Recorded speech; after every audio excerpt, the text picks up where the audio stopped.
Romeo बनना या फिर रांझा बनना ये सही है या गलत पता नहीं, लेकिन प्यार में दरिंदा बनने से तो अच्छा ही है। दरअसल राजस्थान के अलवर में प्यार के खुमार ने हैवानियत का रूप ले लिया है। जी हाँ, एक शख्स ने अपनी पत्नी और बेटी को वो मौत दी है जिसे सुनकर इंसानियत भी शर्मसार हो जाती है। क्या है पूरा मामला, आइए जानते हैं विस्तार से। लेकिन उससे पहले स्वागत है आपका जीवन 24 के डिजिटल प्लेटफॉर्म पे। मैं हूं आपके साथ आतिफा शेख। आपको बता दें कि आरोपी ने दूसरी शादी कर ली थी। इस कारण पहली पत्नी से झगड़ा होते रहता था। दूसरी शादी को बचाने के लिए उसने पहली पत्नी और बेटी को रास्ता से हटाने का प्लान बनाया। आरोपी ने दोनों की हत्या के बाद अपने घर बिहार भाग गया। अलवर के वीरवाड़ी पुलिस ने पत्नी और 4 साल की बेटी की हत्या करने वाले आरोपी पिता को गिरफ्तार कर लिया है। भिवाड़ी पुलिस ने आरोपी को बिहार के सिवान से गिरफ्तार किया है। पुलिस ने बताया कि आरोपी ने दूसरी शादी कर ली थी। इसके बारे में जब उसकी पहली पत्नी को पता चला तो दोनों के बीच झगड़ा होना शुरू हो गया। इसके बाद इसने अपनी पत्नी को और मासूम बच्चा को मार दिया, जिसे सुनकर रूह कांप जाता है। भिवाड़ी के तपुनकरा के अधिकारी ने भगवान साहे ने डबल मर्डर का खुलासा करते हुए बताया कि त्रिहान के सोसाइटी में 10वीं मंजिल पर बिहार के सिवान की रहने वाली 25 वर्षीय आकांक्षा उर्फ रितु अपने पति निशांत पांडे के साथ 4 वर्षीय बेटी के अनन्या पांडे के साथ रह रही थी। आकांक्षा की एक निजी स्कूल की टीचर भी थी। सोशल मीडिया पर 2012 में आकांक्षा की मुलाकात निशांत से हुई थी। फिर दोनों के बीच प्यार हुआ और दोनों 2016 में शादी कर ली। शादी के बाद दोनों के बीच मनमुटाव चलता रहा। हाल में ही निशांत ने अपने परिवार के साथ भिवाड़ा में आ गए, यहाँ रहने लगे और निशांत गुड़गांव की एक कंपनी में काम करते थे। इस बीच निशांत पांडे ने बिहार के सिवान में ही किसी दूसरी लड़की से शादी कर ली थी। इस बात में पता चला तो पत्नी आकांक्षा को पता चला तो वो काफी ज्यादा दोनों के बीच अनबन शुरू हो गई। हत्या करने से 2 दिन पहले ही निशांत और आकांक्षा के बीच लड़ाई हुई थी। इस बात को लेकर निशांत पांडे ने अपनी पत्नी और 4 साल वर्ष की बेटी नव्या की हत्या कर दी। निशांत ने अपनी मासूम बेटी का गला काटकर हत्या कर दी।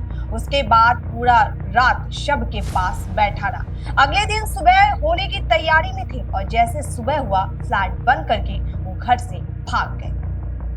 इस दौरान आकांक्षा की बड़ी बहन और उसकी मां ने आकांक्षा से संपर्क करने की पूरी कोशिश की, लेकिन उससे बात नहीं हो पा रही थी। उन्होंने निशांत को फोन किया। इसी दौरान निशांत ने झूठ बोला कि वो कहीं अपने दोस्त के साथ हरिद्वार गई है। वो उसे ढूंढने के लिए हरिद्वार जा रहा है। इस मामले के बारे में कुछ भी नहीं बताया। कई दिनों तक उसकी बड़ी बहन का आकांक्षा से बात नहीं हो पा रही थी, तो 24 अप्रैल को देर शाम 6 बजे उनकी फ्लैट पहुंची। बहन के फ्लैट बाहर से बंद था। इसके बारे में आस पड़ोस से पूछा गया तो उन्होंने कहा कि काफी दिनों से बंद है। इस पर तुरंत तपुकरा पुलिस को मामला की सूचना दी गई। पुलिस मौके पर पहुंची और फ्लैट को गेट तोड़कर अंदर आई और आकांक्षा और नव्या के शव बाथरूम में ही सड़ी हुई लगी हुई थी अवस्था में पकड़ा गया। पुलिस ने शव को अस्पताल में पोस्टमार्टम के लिए भेज दिया और परिवार को मामला की सूचना दी गई। गुरुवार को परिजनों को टपुनकरा के पहुंचने पर पति और की हत्या के मामले की कार्रवाई दर्ज कराई गई। इस दौरान पुलिस ने निशांत की मोबाइल फोन में संपर्क करने की प्रयास की, लेकिन उसकी मोबाइल लगातार स्विच ऑफ आ रही थी। पुलिस ने तकनीकी माध्यम से उसके निशान तक पहुंची और उन्हें शनिवार को बिहार के सिवान जिले से गिरफ्तार किया गया। फिलहाल पुलिस ने आरोपी से पूछताछ करने में जुट गई है। पुलिस ने बताया कि निशांत दोनों की हत्या कर दी थी। पुलिस ने कहा कि निशांत ने सिवान में दूसरी लड़की से शादी कर ली थी, इसलिए उसने आकांक्षा और नव्या को अपने रास्ते से हटा दिया। आकांक्षा की मां ने आकांक्षा से बात करने के लिए कई बार उसके मोबाइल फोन पर ट्राई की, लेकिन हर बार मोबाइल निशांत ने ही रिसीव किया। आकांक्षा की मां ने आकांक्षा से बात करने की कितनी बार कोशिश की, लेकिन हर बार निशांत ने उसे रिसीव किया और कहता था कि जब वो आकांक्षा वापस आएगी तो आपसे बात करा दूंगा। इस बीच जब आकांक्षा के स्कूल से फोन आया तो उसे वहां ये कहा गया कि वो बीमार है। आकांक्षा और निशांत की दोस्ती 2012 में सोशल मीडिया पर हुई थी। दोस्ती प्यार में बदल गई। दोनों बात करने लगे और इस दौरान दोनों के साथ जीने मरने की कसम खा रखी। 2016 में दोनों ने शादी कर ली थी। शादी से आकांक्षा के परिवार लोग तो शामिल थे, लेकिन निशांत के परिजन बिल्कुल भी इस शादी से खुश नहीं थे और ये शादी में भी शामिल नहीं हुए।